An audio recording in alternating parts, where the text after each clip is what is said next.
26 de abril de 1986, Pripyat, na Ucrânia. O que aconteceu aqui ficará para sempre marcado na história da humanidade como o mais perigoso e desastroso acidente nuclear. Essa é a história dele. Em 1970, a usina nuclear Vladimir Ilyich Lenin, popularmente conhecida como Chernobyl, começou a ser construída. Naquela época, a União Soviética estava implementando seu programa nuclear, e a usina de Chernobyl era a nona usina a ser construída. As primeiras usinas nucleares foram feitas no final da Segunda Guerra Mundial, mas elas eram usinas de testes e pesquisas científicas. Elas não eram ligadas à rede elétrica, ou seja, elas não geravam energia para casas, apartamentos e indústrias de civis. Uma coisa importante é que logo após a Segunda Guerra Mundial, a palavra nuclear trazia com ela a imagem das bombas atômicas que foram usadas no final da guerra. E por consequência, a Guerra Fria entre os Estados Unidos e a União Soviética tornava o medo de um possível ataque nuclear uma ameaça constante. Mas uma coisa que ambos os lados sabiam é que a energia nuclear poderia ser usada para abastecer energeticamente a população. Inclusive existia um slogan de propaganda que era o átomo pacífico, uma maneira pensada de mudar a imagem que as pessoas tinham da energia nuclear. Pripyat foi a nona das Atomgrads e a primeira cidade nuclear da Ucrânia. Pripyat era a cidade vizinha da usina de Chernobyl, que na verdade era para ter sido construída a 25 km de Kiev, que hoje é a capital da Ucrânia. Mas por pressão popular e de diversos órgãos, a construção foi realocada para outra área, a pouco mais de 100 km de Kiev, nas margens do rio Pripyat. O local foi escolhido por ter grande disponibilidade de água, por ser às margens do rio Pripyat, e também por estar bem localizado. A cidade ficava perto de uma estrada de ferro e de uma rodovia, então o acesso à matéria-prima para manter a usina funcionando seria facilitado. É por isso que a maior parte dos trabalhadores veio direto da universidade. Por conta disso, a média de idade da população era de 26 anos, o que fazia de Pripyat uma das cidades mais jovens da União Soviética. De fato, Pripyat chegou a abrigar 49.360 pessoas quando o acidente aconteceu. Só existe uma coisa pior do que um acidente nuclear.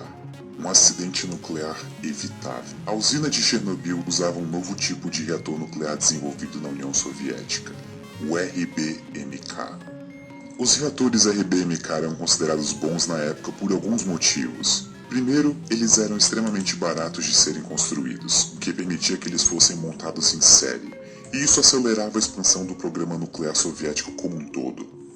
Segundo, eles poderiam servir não só como gerador de energia elétrica, mas também como uma usina de produção de plutônio, que é um subproduto da operação de um desses reatores.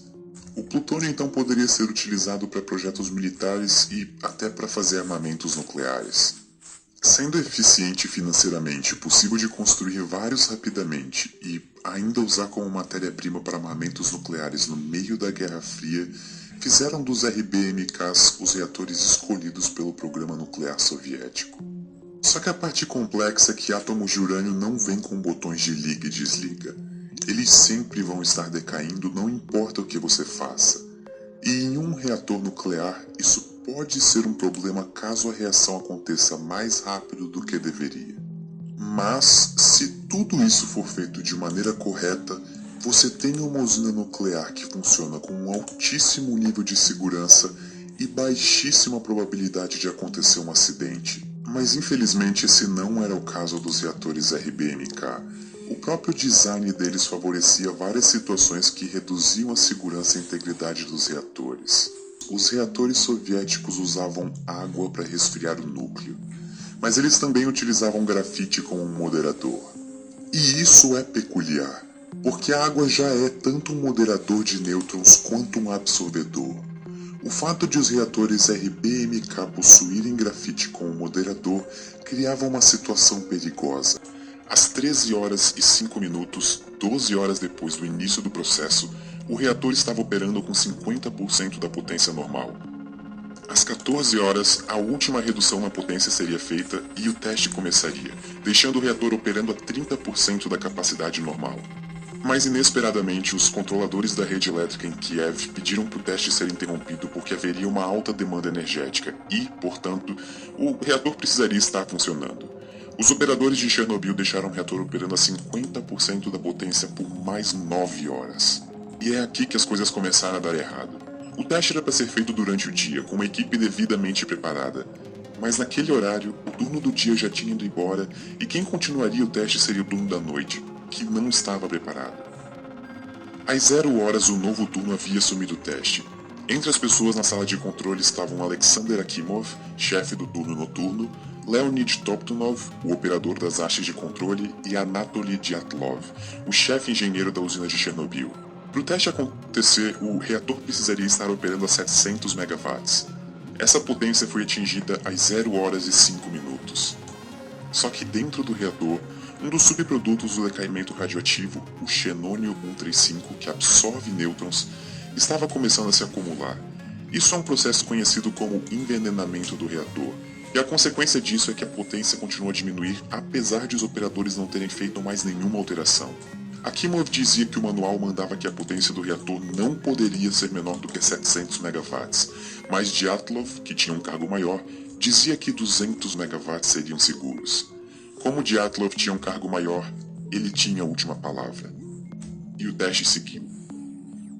À 1h21 da manhã, um dos trabalhadores que estava próximo ao reator notou que a tampa das hastes de controle estavam pulando sem parar em cima do reator. Detalhe: cada uma dessas tampas pesava 350 kg. Com quase todas das 211 hastes de controle removidas do núcleo do reator, o teste começou a 1 da manhã, 23 minutos e 4 segundos. Nesse ponto, todas as bombas de água que resfriavam o reator estavam funcionando com pouca energia. Isso diminuiu a quantidade de água que conseguia chegar no sistema. Com o reator esquentando rapidamente, a potência aumentando sem controle, Akimov apertou o botão de emergência AZ5 para desligar o reator a 1 hora 23 minutos e 40 segundos. As hastes de controle que deveriam ser colocadas totalmente para desativar o reator travaram logo no começo. O reator chegou a 120 vezes a potência normal de operação e cada vez mais vapor estava se acumulando na tubulação. A tampa de 1000 toneladas que ficava sobre o reator é arremessada para cima por causa da explosão. O núcleo agora estava exposto. A segunda explosão joga detritos no ar e quebra completamente o teto do reator número 4. Pedaços de grafite do núcleo, extremamente radioativo, podem ser vistos no teto e nos arredores do reator. A liberação de radiação agora já estava fora de controle. Partículas radioativas eram emitidas a todo instante e eram prontamente liberadas na atmosfera. Os bombeiros foram chamados sem saber exatamente qual era o tipo do acidente que havia acontecido na usina. Sem nenhum tipo de proteção especial, muitos dos bombeiros lutavam bravamente contra o fogo, muitas vezes chutando blocos de grafite extremamente radioativos que estavam espalhados pelo chão ao redor da usina. Aproximadamente às 6h35 da manhã do dia 26, os focos de incêndio já estavam controlados, com exceção do reator 4, que continuaria pegando fogo por vários dias. Nesse ponto, pelo menos 186 bombeiros haviam sido chamados. As roupas que eles usaram estavam contaminadas e emitiam grandes doses de radiação. Elas foram tiradas e jogadas no subsolo do hospital, e elas continuam radioativas até hoje. Os bombeiros e operadores da usina logo começaram a apresentar sintomas como vômito, náusea e, em alguns casos, confusão mental. Dependendo da dose de radiação absorvida pela pessoa, esses sintomas podem aparecer após horas ou dias. No caso de alguns bombeiros e operadores de Chernobyl, isso aconteceu em minutos. Em menos de 2 semanas, o dano irreparável que a radiação fez no corpo leva à morte do paciente. Essa é o que acreditamos ser a primeira imagem tirada do acidente, e a única que ainda existe daquela manhã. Uma coluna de fumaça continuava a emanar do reator, e essa fumaça levava partículas extremamente radioativas para a atmosfera e estava contaminando Pripyat e as cidades ao redor. O chefe da usina, Viktor Byukhanov, reportou a Moscou que o acidente foi pequeno e estava sob controle. Só que, na verdade, ele estava fora de controle. O acidente nuclear de Chernobyl era um segredo de Estado, e não demorou muito para tropas e mais tropas soviéticas chegarem na cidade, que chegou até a ser cercada. Ninguém saía e ninguém entrava sem autorização. A evacuação só começou na tarde do dia 27 de abril, depois de as autoridades soviéticas não falarem nada para os residentes de Pripyat por praticamente 36 horas. Os habitantes de Pripyat foram instruídos a levarem apenas itens pessoais, já que a evacuação supostamente seria por apenas 2 ou 3 dias. Elas não sabiam, mas nunca mais voltariam para casa. Enquanto isso, o reator exposto continuava a emitir partículas extremamente radioativas na atmosfera. Diferente de um incêndio, um derretimento nuclear não pode ser apagado com água. Átomos de urânio não param de fissionar. A única maneira de impedir a reação em cadeia é colocando alguma coisa para absorver os nêutrons liberados. Às 10 da manhã do dia 27, um domingo, os primeiros helicópteros começaram a jogar uma mistura de areia e boro no reator exposto. O desafio era conseguir acertar o reator. Os pilotos não podiam sobrevoar ele por causa dos níveis de radiação. Vários improvisaram a proteção de chumbo nos próprios assentos dos seus helicópteros. E no decorrer de 5 dias, 5.000 toneladas foram jogadas no núcleo. Infelizmente, a maior parte desse material não acertou o alvo, e o núcleo continuou a aquecer. Conforme o núcleo aquecia, a alta temperatura transformava concreto, urânio, areia e qualquer outra coisa que entrasse no caminho em córium. Uma espécie de lava que na verdade é a mistura extremamente quente do que sobrou do núcleo derretido. Embaixo da usina existia um reservatório de água. Existia uma preocupação de que se o córium chegasse até ele, uma nova explosão aconteceria e liberaria ainda mais radiação na atmosfera. 3 trabalhadores de Chernobyl se voluntariaram para entrar na usina, mergulhar na água contaminada e manualmente abrir as válvulas para tirar a água do reservatório. Não era esperado que eles voltassem. A missão foi um sucesso e eles conseguiram encontrar a válvula. Os riscos subsequentes de mais uma explosão foram eliminados por esses 3 indivíduos. E surpreendentemente, ao contrário do que foi amplamente divulgado, todos os 3 sobreviveram, e 2 deles vivem até hoje. Com o perigo imediato de novas explosões eliminado, ainda restava um problema: o núcleo do reator. O teto do reator número 4 foi destruído com a explosão, e por isso o núcleo ainda estava exposto, continuando a contaminar as redondezas. Para acabar de vez com esse problema, uma solução prévia foi pensada: construir uma estrutura, uma espécie de sarcófago, que selaria o reator do ambiente ao redor. Mas para começar a construção, os arredores do reator ainda precisavam ser limpos para ficarem mais seguros para os trabalhadores. A explosão colocou aproximadamente 100 toneladas de detritos radioativos no teto da usina. A única maneira de tornar possível a construção do sarcófago seria limpando esses detritos antes. No começo, as autoridades soviéticas tentaram usar robôs para limpeza.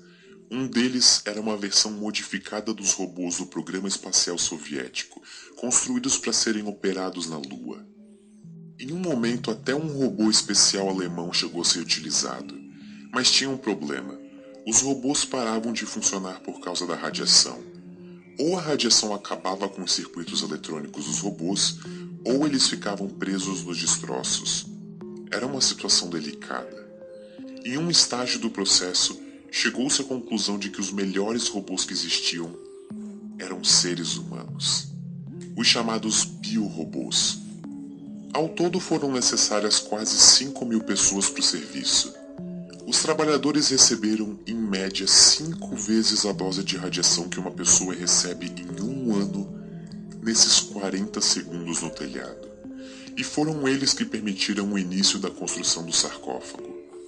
Enquanto o sarcófago era construído, um dos maiores feitos de engenharia do século, helicópteros dispersavam pelas áreas afetadas uma solução cujo propósito era fixar as partículas radioativas no solo. Mais de 600.000 pessoas trabalharam ao longo dos meses seguintes ao acidente na descontaminação das áreas afetadas. Dizem que em uma guerra são os vencedores que escrevem a história. Só que no caso de Chernobyl, não existem vencedores para escrever essa história. O mundo inteiro perdeu. Antes uma cidade que abrigava 50.000 pessoas, Hoje Pripyat é uma amarga lembrança de um dos episódios mais desastrosos da história. É difícil de estimar exatamente o número de casualidades decorrentes do acidente. O número oficial divulgado pelas autoridades soviéticas é 31, e esse número é mantido desde 1986. Mas esse número só engloba os trabalhadores e bombeiros que pereceram diretamente como decorrência do acidente. Embora seja difícil de contabilizar as pessoas afetadas no longo prazo, algumas estimativas colocam esse número na casa dos 4.000. Mas surpreendentemente, Chernobyl não é uma história só sobre energia nuclear. Chernobyl também é uma história política e de engenharia, e também das pessoas que mais sofreram e ainda sofrem com o acidente. Usinas nucleares não são simples, e a segurança deve ser máxima e sempre priorizada, diferente do que era feito na usina de Chernobyl e nos reatores RBMK russos. Pripyat é um testemunho perpétuo do preço que se paga quando não fazemos nada disso direito.